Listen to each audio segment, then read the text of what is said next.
दोस्तों, आज की इस वीडियो में हम बात करेंगे comedian Kunal Kamra contempt of court news के बारे में, जो कि आजकल काफ़ी चर्चा में चल रही है।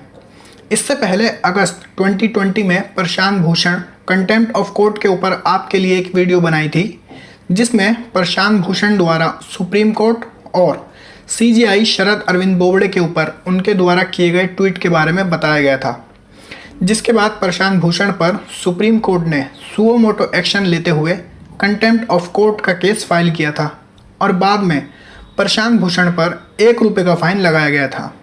वीडियो का लिंक नीचे डिस्क्रिप्शन में दे दिया गया है, जिसको जाकर आप देख सकते हैं।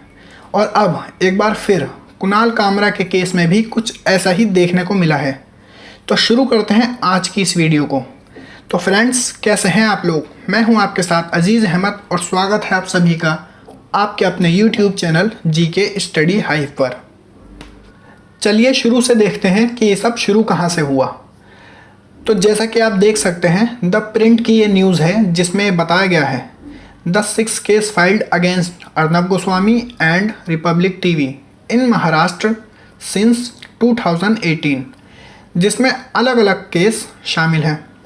Alibag suicide case, assaulting A women constable, inciting disaffection among police force, the TRP scam, Palghar mob lynching incident, migrant workers gathering in Bandra. तो ये सारे वो केस हैं जिनमें रिपब्लिक टीवी और अर्नब गोस्वामी का नाम सामने आया है।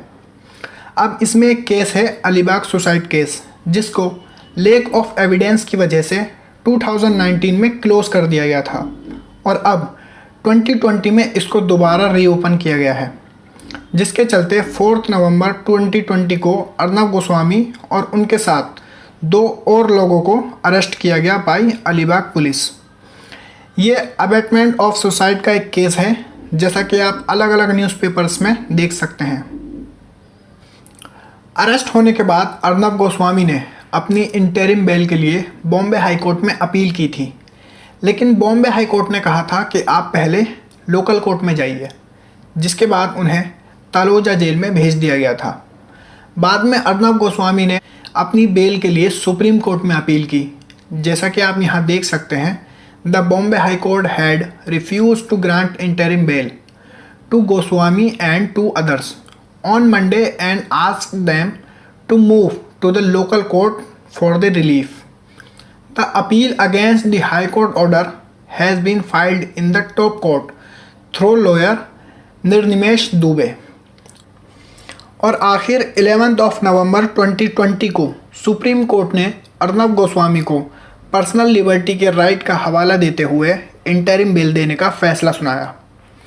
जैसा कि आप यहाँ देख सकते हैं, justice DY Chandrachud and Indira Banerjee on Wednesday ordered the release of Republic TV anchor Arnab Goswami. और ये था वो नज़ारा जब अर्नब गोस्वामी इंटरिम बेल मिलने के बाद तलोजा जेल से बाहर आ रहे थे। सुप्रीम कोर्ट के इस ऑर्डर के बाद कई लोगों की स्टेटमेंट आनी शुरू हुई, जिनमें कई लोगों ने ये भी कहा कि क्या पर्सनल लिबर्टी का राइट सिर्फ कुछ ख़ास लोगों के लिए है। बहुत से लोगों ने इसको सही बताया तो बहुत से लोगों ने इसको गलत बताते हुए इस पर सवाल उठाए। सोशल मीडिया पर अलग अलग तरह के मीम आने शुरू हुए और इसी बीच कुछ ट्वीट आते हैं कुणाल कामरा के। ये वो ट्वीट हैं जो कुणाल कामरा द्वारा किए गए, जिनमें उन्होंने कुछ ऐसा कहा है जो शायद उन्हें नहीं कहना चाहिए था। ये उनकी खुद की फीलिंग हो सकती है, लेकिन क्या ट्वीट कर इसे पब्लिक करना सही था? जिसके बाद attorney general of India KK Venugopal ने थर्सडे 12 नवंबर 2020 को कुणाल कामरा के अगेंस्ट कंटेम्प्ट ऑफ कोर्ट का केस चलाने की परमिशन दे दी और कहा है comedian Kunal Kamra for a series of tweet which clearly cross the line between humour and contempt of court. और ये भी कहा है कि मुझे लगता है कि आजकल जो लोग समझते हैं कि वो इंडिया के सुप्रीम कोर्ट और जजिस को कुछ भी कह सकते हैं और ये सब उनके फ्रीडम ऑफ स्पीच के अंडर आता है, लेकिन ऐसा नहीं है। इंडियन कॉन्स्टिट्यूशन के अंडर फ्रीडम ऑफ स्पीच की एक लाइन है जिसको लोगों को समझना चाहिए। और उन्होंने कुणाल कामरा पर क्रिमिनल कंटेम्प्ट ऑफ कोर्ट का केस चलाने की परमिशन दे दी है।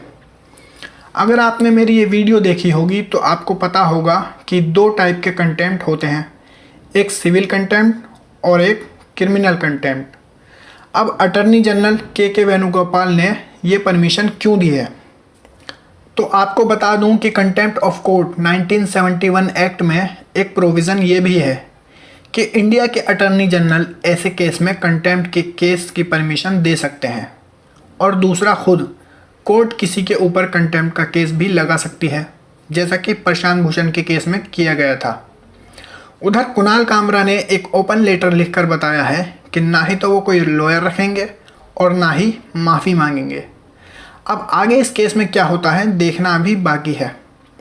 अगर कुणाल कामरा माफ़ी मांग लेते हैं तो इस केस को ख़त्म किया जा सकता है, लेकिन अगर कुणाल कामरा नहीं मानते और माफ़ी नहीं मांगते तो इस केस में उन्हें पनिशमेंट के तौर पर 6 मंथ की जेल या 2000 रुपीज़ का फ़ाइन या दोनों हो सकते हैं, according to contempt of court act 1971।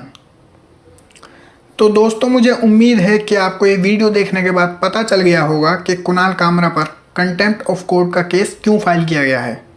तो ये वीडियो आपको कैसी लगी आप नीचे कमेंट बॉक्स में लिख कर मुझे बता सकते हैं। साथ ही अगर वीडियो पसंद आई हो तो वीडियो को लाइक कीजिए, शेयर कीजिए, चैनल को सब्सक्राइब कीजिए और बेल आइकन दबाना ना भूलें ताकि आगे आने वाली वीडियो की नोटिफिकेशन आपको मिल सके। तो चलिए मिलते हैं नेक्स्ट वीडियो में।